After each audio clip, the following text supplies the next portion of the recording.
বরাক উপত্যকার জনসাধারণের জন্য খুলে দেওয়া হলো গ্যামন সেতু। গুরুত্বপূর্ণ গ্যামন সেতুটি অবশেষে খুলে দেওয়া হলো বরাক উপত্যকার জনসাধারণের জন্য।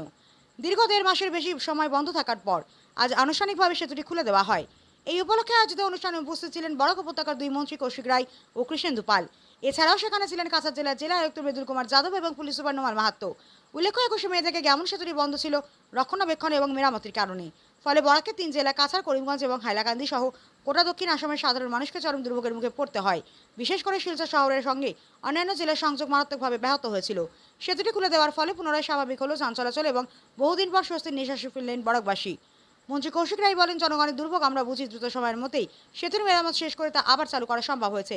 এর জন্য সংশ্লিষ্ট বিভাগকে ধন্যবাদ জানাই। মন্ত্রী কৃষ্ণেন্দু পাল বলেন, গ্যামন সেতু কেবল একটি সেতু নয়, এটি বরাক উপত্যকার প্রাণরেখা। আমরা চাই ভবিষ্যতে যাতে আর এমন সমস্যা না হয়, সেজন্য স্থায়ী পরিকল্পনার কথাও ভাবা হচ্ছে। জেলা প্রশাসনের পক্ষ থেকে জানানো হচ্ছে, সেতুর স্বাস্থ্য পর্যবেক্ষণের জন্য একটি নিয়মিত পরীক্ষা নিরীক্ষার ব্যবস্থা চালু করা হচ্ছে।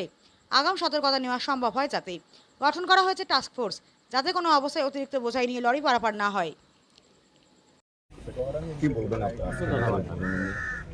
গত ২১ মে থেকে এই আমাদের এই গ্যামন ব্রিজ বন্ধ করা হয়েছিল ২ মাসের জন্য। ২০ জুলাই মধ্যে ৬০ দিনের মধ্যে এটা যাতে সম্পূর্ণ করা যায় সেই কাজ আরম্ভ করেছিল এবং এটার জন্য সরকারের তরফ থেকে ২,৭৫,০০,০০০ টাকা মঞ্জুর করা হয়েছিল NHEDCL এর কর্তৃপক্ষের মাধ্যমে এবং জন্ডু কনস্ট্রাকশন যারা এখানে আমাদের ফোর লেনিংয়ের কাজ করছে তারা এই কাজে এই যে ব্রিজের কামটা তারা করছিল। সঙ্গে সঙ্গে আমরা লক্ষ্য করেছি যে সময়ের মধ্যে ৬০ দিনের সময়সীমা ছিল, ৫৫ দিনের মধ্যে NHEDCL কর্তৃপক্ষ এটাকে সম্পূর্ণ করতে পেরেছেন, তাদেরকে ধন্যবাদ জানাই। মাননীয় মুখ্যমন্ত্রী ডক্টর হিমন্ত বিশ্ব শর্মা মহাশয় প্রতিনিয়ত আমাদের সঙ্গে, প্রশাসনের সঙ্গে, NHEDCL কর্তৃপক্ষের সঙ্গে যোগাযোগ রাখে যাচ্ছিলেন যাতে খুব সঠিক সময়ের মধ্যে আমরা এটাকে সম্পূর্ণ করতে পারি। আপনারা জানেন যে এই ব্রিজ শুধু কাঠিগড়া বা ৫ গ্রামের সংযোগ করার জন্য নয়, এই ব্রিজ বরাক উপত্যকার একটা লাইফলাইন। আর সঙ্গে বরাক উপত্যকার সঙ্গে সঙ্গে মিজোরাম, ত্রিপুরা এবং মণিপুরের একটা পার্ট এই ব্রিজের উপর নির্ভরশীল।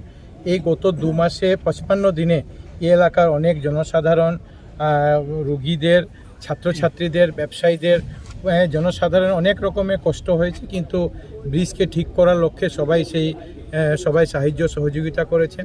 ধন্যবাদ সঙ্গে সঙ্গে জানাবো যে এখানকার যারা সাংবাদিক বন্ধুরা, সাংবাদিক বন্ধুরাও ব্রিজের কাজ কীরকম হচ্ছে কীরকম নয় সে বিষয়ে আমাদেরকেও আপনারা বারংবার সে ব্যাপারে সজাগ করেছেন। কাজ যাতে ভালো হয়, তাড়াতাড়ি হয়, সেটা নিয়ে আপনাদেরও অনেক বিশেষ ভূমিকা নিয়েছিল, আপনাদেরকে ধন্যবাদ জানাই। এবং আমরা মনে করি যে এই ব্রিজ শুরু হলে আমাদের যে একটা মনের মধ্যে চিন্তা ছিল যে ট্রেনেও পাহাড় লাইনে মাঝে মধ্যে একটু গণ্ডগোল হচ্ছে, অসুবিধা হচ্ছে, রাস্তায় হাফলং রোডের রাস্তায় ধস পড়ছে, আমাদের হয়তো আবার যদি বন্যা চলে আসে কি হয়, কিন্তু আজকের দিন আমরা বলতে পারি যে এই কাজ সম্পূর্ণ হয়েছে। আমরা শুধু আজকে আনুষ্ঠানিকভাবে এই ব্রিজের যে যাতায়াত, সেই যাতায়াতটাকে পুনরারম্ভ যেটা করার সেটা আজকে আমরা করেছি। আৰু বিশেষকৈ আপোনালোকে সকলোৱে জানে আজি আমাৰ বৰাক উপত্যকাৰ যিটো main bridge, entry point, life line, আমাৰ গ্যামন সেতু, এইটো আজি নৱকলবৰে আকৌ উদ্বোধন হ'ল আৰু আজিৰ পৰা চব গাড়ী যাতায়াত কৰিব পাৰিব। বিশেষকৈ আমাৰ ত্ৰিপুৰা, মিজোৰাম বা বৰাকৰ লগত ইমান দিন ধৰি আজি প্ৰায় 55 ডেজ পিছত আজি উদ্বোধন হৈছে আৰু ভাল লাগিছে। আৰু মাননীয় মুখ্যমন্ত্ৰী ডক্টৰ হিমন্ত বিশ্ব শৰ্মা মহোদয়ে বিশেষকৈ ডেইলি যে ব্ৰিজৰ কামৰ অগ্ৰগতিৰ খবৰ লৈছিলে আৰু যাতে খুব সোনকালে ব্ৰিজটো কমপ্লিট হয়। যে টাৰ্গেট আছিল যে ২০ জুলাইলৈকে, কিন্তু ১৫ জুলাই আমাৰ কামটো সম্পন্ন হৈছে। আৰু আমাৰ আজি আপোনালোক সকলৰ সহযোগিতা, আশীৰ্বাদ, ভগৱানৰ আশীৰ্বাদে আজি নতুনকৈ আৰু পুনৰাই চালু হ'ল।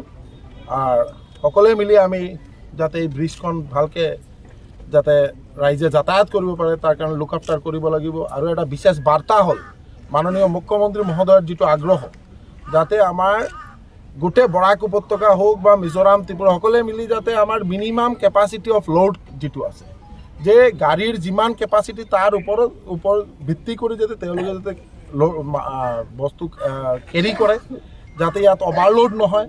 আৰু যোনে যোনে অভাৰলোড কৰিব তাৰ ওপৰত ফাইন হ'ব, গাড়ী ধৰিব, গাড়ী চিজ হ'ব। একদম এইটো ষ্ট্ৰিক্ট প্ৰিন্সিপল। কালি আমি আৰু আমাৰ সতীৰ্থ মন্ত্ৰী কৌশিক ৰায় মহোদয় আমরা দুইজনে মিলি আৰু আমাৰ জিলাধিপতি কাছাৰ SP কাছাৰ আৰু DTOৰ লগত কথা হৈছে আৰু ইয়াতে এটা টাস্ক ফোর্স গঠন কৰি দিয়া হৈছে। যদি আমাৰ এই যে ডাম্পাৰ গাড়ী তেওঁলোকে যিটো আমাৰ বডি অফিচিয়েল বডি যিটো আছে তাৰ ওপৰতো তেওঁলোকে প্ৰায় 1-1.5 ফুট ওখ কৰি দিলে।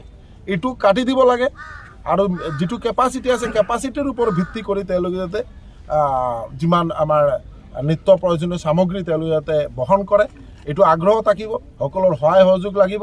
আৰু বিশেষকৈ আজি আপোনাৰ বৰাক উপত্যকাৰ পৰা আমি মাননীয় মুখ্যমন্ত্ৰী ডক্টৰ হিমন্ত বিশ্ব শৰ্মা মহোদয়ক বহুত বহুত ধন্যবাদ আৰু কৃতজ্ঞতা জনাইছোঁ। কাৰণ মুখ্যমন্ত্ৰীৰ প্ৰচেষ্টাত খুব সোনকালে ব্ৰিজটো আমাৰ খুব ভালকৈ সংস্কাৰ হৈছে আৰু বিশেষকৈ আমাৰ যে টিম NHIDCL বা আমাৰ মিষ্টাৰ গৌৰাং বা তেওঁৰ পূৰা টিম যেনেকৈ দিন ৰাত অক্লান্ত পৰিশ্ৰম কৰিছে, তেওঁলোকে যেনেকুৱা যাতে খুব সোনকালে ব্ৰিজটো কাম সম্পন্ন হয় তাৰ কাৰণে তেওঁলোককো ধন্যবাদ জনাইছোঁ। আৰু বিশেষকৈ আপোনালোকে শুনিলে সুখী হ'ব যে আমাৰ হাৰাং ব্ৰিজৰ যিটো বেইলি ব্ৰিজ এইটোৰো এটা দিশা স্থিৰ কৰা হৈছে 25th 20 এতিয়া 20ত আহিছে 20 এপ্ৰিল এইটো 20 জুলাই এইটো আকৌ মানে এইটো ষ্টাৰ্ট হ'ব। কাম খুব তীব্ৰ গতিত কাম কৰি আছে। এতিয়া আমি আৰু আমাৰ মন্ত্ৰী আৰু আমাৰ গোটেই টিম আমি যাম তাতে ছাইটটো ভিজিট কৰিম। আপোনালোক সকলোকে ধন্যবাদ, নমস্কাৰ।